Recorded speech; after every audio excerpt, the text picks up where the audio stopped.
অসমীয়া Bible কুইজলৈ আপোনাক স্বাগতম।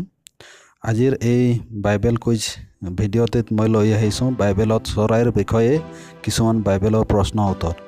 So এই প্ৰশ্নত একোটা প্ৰশ্নত 5 ছেকেণ্ডকৈ সময় নিৰ্ধাৰণ কৰা হৈছে আৰু এই 5 ছেকেণ্ডৰ ভিতৰতে উত্তৰটো আহিব, লগতে আপোনালোকেও লগতে দি যাব উত্তৰটো।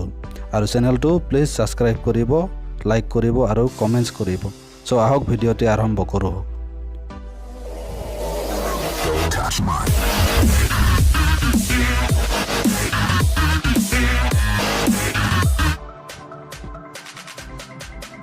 প্ৰথম প্ৰশ্ন হৈছে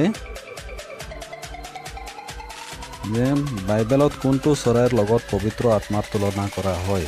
বাইবেলত কোনটো চৰাইৰ লগত পবিত্ৰ আত্মাৰ তুলনা কৰা হয়?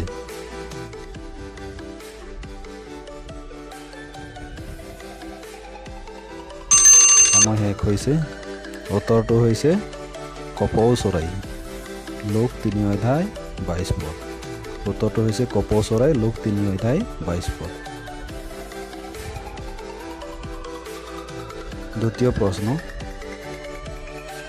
দ্বিতীয় প্ৰশ্নটো হৈছে যোসেফ আৰু মৰিয়মে শিশু যীশুক জেৰুসালেম মন্দিৰত কোনটো চৰাইৰ লগত উৎসৰ্গা কৰিছিল?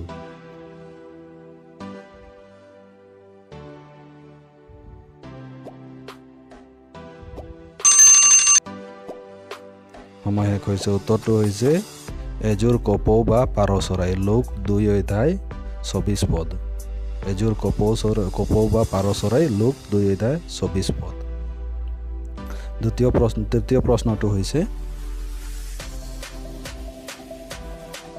প্ৰশ্নটি হৈছে এলিয়া ভাওবাদীক আহাৰ খোৱা চৰাইটোৰ নাম কি? এলিয়া ভাওবাদীক আহাৰ খোৱা চৰাইটোৰ নাম কি?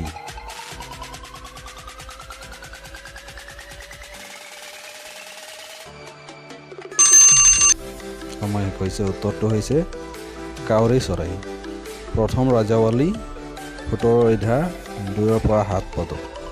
প্ৰথম ৰাজাৱলী 17 অধ্যায় 2 পদৰ পৰা 7 পদ।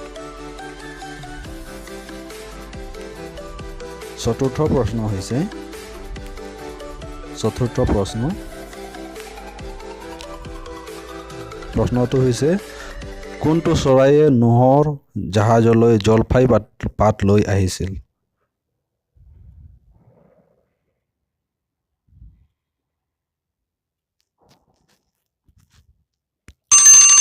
সময় শেষ হৈছে। উত্তৰটো হৈছে কপৌ চৰাইয়ে, আদি পুস্তক 8 অধ্যায় 11 পদ। কপৌ চৰাইয়ে, আদি পুস্তক 8 অধ্যায় 11 পদ। পঞ্চম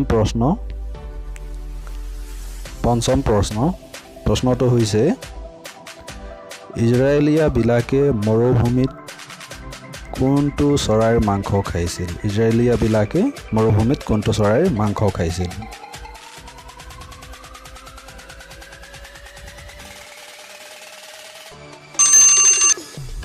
উত্তৰটো হৈছে বতাহ চৰাইৰ মাংস, যাত্ৰা পুস্তক 16 অধ্যায় 13 পদ। বতাহ চৰাইৰ মাংস, যাত্ৰা পুস্তক 16 অধ্যায় 13 পদ। ষষ্ঠ প্ৰশ্ন হৈছে, অৰ্থাৎ অন্তিম প্ৰশ্ন হৈছে 31 প্ৰশ্ন।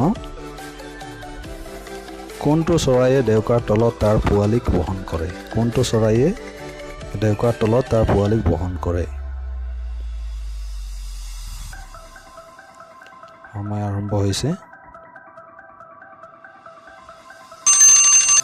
সময় শেষ হৈছে। উত্তৰটো হৈছে ঈগল চৰাইয়ে, দ্বিতীয় বিৱৰণ 23 অধ্যায় 11 পদ। উত্তৰটো হৈছে ঈগল চৰাইয়ে, দ্বিতীয় বিৱৰণ 23 অধ্যায় 11 পদ। সো সকলোকে মই ধন্যবাদ জ্ঞাপন কৰিছোঁ। প্ৰভু ঈশ্বৰে সকলোকে এই যি বাইবেল কুইজ ভিডিঅ'টি চোৱাৰ কাৰণে সকলোকে আশীৰ্বাদ কৰক।